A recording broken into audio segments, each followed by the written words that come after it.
కర్ణుడికి బ్రహ్మాస్త్రాన్ని నేర్పించడానికి ద్రోణాచార్యుడు నిరాకరించాడు. ఏకలవ్యుడి బొటనవేలుని గురుదక్షిణగా ద్రోణాచార్యుడు అడిగాడు. అర్జునుడు తన 2 చేతులతో కూడా ధనుర్విద్య సాధననైతే చేశాడు. ద్రోణాచార్యుడి కోరిక మేరకు ధృతరాష్ట్ర మహారాజు ఒక సభను ఏర్పాటు చేసి అందులో కురు రాకుమారుల అందరి పరాక్రమాన్నైతే చూడాలనుకున్నాడు. లాస్ట్ వీడియోలో ద్రోణాచార్యుడు గురుదక్షిణగా బొటనవేలుని ఇవ్వమని ఏకలవ్యుణ్ణి కోరడం చూశాం. అడిగినట్లుగానే క్షణం ఆలోచించకుండా తన బొటనవేలుని ఇచ్చేసిన ఏకలవ్యుణ్ణి కూడా చూశాం. అయితే ఇలాగ ద్రోణాచార్యుడు ఏకలవ్యుణ్ణి బొటనవేలు అడగడానికి వెనుక ఇంకొక థియరీ కూడా ఉంది. ఏకలవ్యుడు జరాసంధుడు పరిపాలిస్తున్న మగధ రాజ్యానికి చెందినవాడు. అయితే హస్తినాపురానికి మగధ రాజ్యానికి మధ్యలో వైరం ఉంది. ఒకవేళ ఏకలవ్యుడు ఎంతో మహా ధనుర్ధారి అయితే మాత్రం ఎప్పటికైనా హస్తినాపురానికి ఆపద పొంచి ఉండంటే ఇక హస్తినాపురానికి రాజగురుగా ఉన్న ద్రోణాచార్యుడు రాజ్యాన్ని కాపాడడం అతని కర్తవ్యం కాబట్టి ఏకలవ్యుడి దగ్గర నుంచి బొటనవేలు గురుదక్షిణగా కోరాడు. అయితే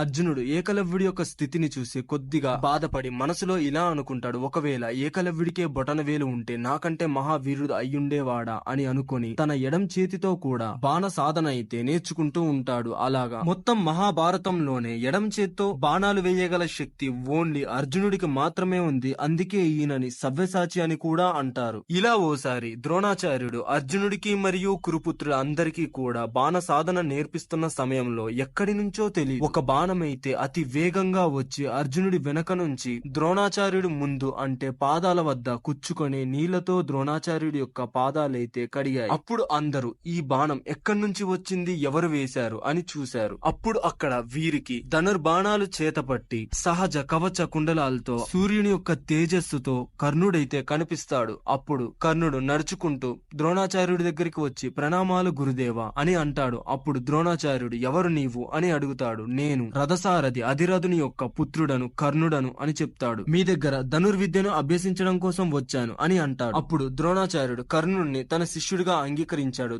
అప్పటి నుంచి ద్రోణాచార్యుడు కురు రాకుమారుల అందరితో కలిపి కర్ణుడికి కూడా విద్యాభ్యాసమైతే చేస్తూ ఉన్నాడు. ఇక ఆ సమయం నుంచే అర్జునుడికి కర్ణుడికి మధ్యలో వైరమైతే మొదలైంది. ద్రోణాచార్యుడి యొక్క శిష్యుల అందరిలో కూడా అర్జునుడు సర్వశ్రేష్ఠుడు. కానీ కర్ణుడికి చిన్నప్పటి నుంచి తన కులం కారణంగా దక్కాల్సిన గౌరవం సరిగ్గా దక్కకపోవడం, తన సామర్థ్యానికి తగ్గ ఫలం దొరకలేదు. అలాగా కర్ణుడు అర్జునుడి పైన ద్వేషాన్ని పెంచుకున్నాడు. ఆ ద్వేషమే తర్వాతి కాలంలో దుర్యోధనుడికి మరియు కర్ణుడికి స్నేహం కుదరడానికి పునాదిగా మారింది. అయితే ఓసారి కురు రాకుమారులందరూ ద్రోణాచార్యుడితో కలిసి గంగామాత ప్రవాహంలో స్నానం చేయడానికి వెళ్లారు. అలాగా స్నానం చేస్తున్న ద్రోణాచార్యుడి యొక్క తొడని ఒక ముసలి వచ్చి పట్టి నీటిలోకి లాక్కుపోవాలని చూసింది. అప్పుడు ద్రోణాచార్యుడు ఎవరైనా రక్షించండి అని అంటాడు. అప్పుడు అందరూ నార్మల్ గా ఉన్నారు. కానీ అర్జునుడు మాత్రం ధనుర్బాణాలు చేతబట్టి నీటి కదలికను బట్టి నీటి లోపల కనుమరుగై ఉన్న ఆ ముసలిని బాణాలతో కొట్టి చంపేశాడు. అలాగా ద్రోణాచార్యుడిని ఆ ఆపద నుంచి అర్జునుడు రక్షించాడు. నీటిలోంచి బయటికి వచ్చిన ద్రోణాచార్యుడు అర్జునుడి వైపు చూస్తూ ఎప్పటికైనా ద్రుపదుడి పైన తనకు ఉన్న ప్రతీకారాన్ని తీర్చేది ఈ అర్జునుడే అని నమ్మి అర్జునుడితో ఇలా అంటాడు, అర్జున, క్లిష్ట సమయంలో నీవు చూపిన నేర్పరితనం అమోఘం. కావున నీకు ఇప్పుడు ఒక అస్త్రాన్ని ప్రయోగించే శక్తినైతే ఇస్తాను. నీకు ఇప్పుడు నేను ఒక అస్త్రాన్ని నేర్పిస్తాను అని చెప్తాడు. ఇప్పుడు నీకివ్వబోయే ఈ అస్త్రం విష్ణుదేవుడి యొక్క సుదర్శన చక్రం లేకుంటే ఇంద్రుడి యొక్క వజ్రాయుధంతో సమానం. ఈ అస్త్రాన్ని సామాన్య అల్ప ప్రాణుల మీదైతే వాడకూడదు అని చెప్తాడు. లోకాలనే అంతం చేసే శక్తి దీనికి ఉంది. దీని పేరే బ్రహ్మశిరం అని చెప్పి తన చేతిని పైకి లేపి ఆకాశం వైపు చూపించాడు. ఆకాశంలోని మెరుపులన్నీ కూడా కూడుకొని ఒక బ్రహ్మాస్త్రం లాగైతే మారి తన చేతికైతే వచ్చింది. ఆ బ్రహ్మాస్త్రం యొక్క ప్రయోగం మరియు నిర్వీర్యం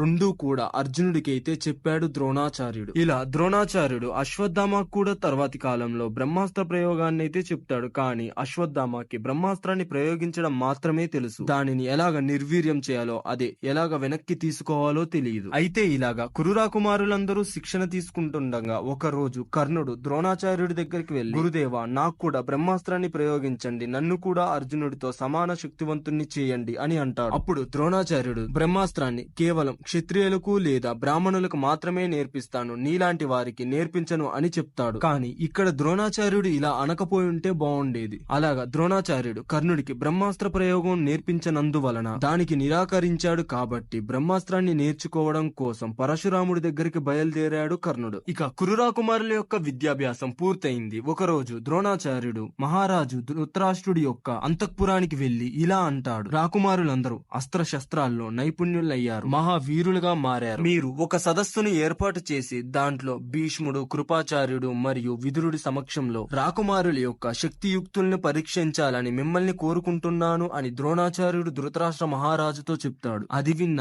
ధృతరాష్ట్రుడు ఎంతగానో సంతోషించాడు. వెంటనే విదురుణ్ణి పిలిచాడు. అలా పిలిచి ఇలా అంటాడు: రాకుమారుల యొక్క అస్త్ర ప్రదర్శన సభను ఏర్పాటు చేయమని చెప్తాడు. కంటికి కనిపించే ప్రదేశాన్నంతా కూడా యుద్ధం చేసుకునే మైదానంగా మార్చి చుట్టూ ప్రేక్షకులు వీక్షించడం కోసం మొత్తం సిద్ధం చేసి మరియు రాజులు, సామంతులు కూడా కూర్చొని వినోదంగా చూడ్డానికి బంగారు సింహాసనాలు మరియు మహారాజు, మహారాణి కూర్చోవడానికి సింహాసనాలు అన్నిటినీ సిద్ధం చేపించి సభనైతే రెడీగా ఉంచాడు విదురుడు. ఇక ప్రదర్శన రోజు ధృతరాష్ట్రుడు మరియు గాంధారీదేవి తమ సింహాసనాల్లో కూర్చొని విదురుడు, వ్యాసుడు, కృపాచార్యుడు, భీష్ముడు, శల్యుడు మరియు ద్రోణాచార్యుడు అందరూ కూడా వారి వారి సింహాసనాలను అధిష్ఠించి వీక్షించడానికి సిద్ధంగా ఉన్నారు. ఇక ప్రేక్షకులు తండోపతండాలుగా వచ్చి చుట్టూ సభనంతా కూడా ఆక్రమించేశారు. ఇంతలో ప్రదర్శనను స్టార్ట్ చేయండి అని చెప్పే విధంగా ఒక శంఖాన్నైతే పూరించారు. అప్పుడు ద్రోణాచార్యుడు తెల్లటి బట్టలు ధరించి అశ్వత్థామతో రంగస్థలంలోకి ప్రవేశించారు. ఈ ఎపిసోడ్ పెద్దగా ఉండడంతో 2 పార్ట్స్ చేశాను. పార్ట్ 2 కోసం సబ్స్క్రైబ్ చేసుకోండి. వీడియో నచ్చితే లైక్, షేర్, కామెంట్ చేయడం అయితే అస్సలు మర్చిపోకండి.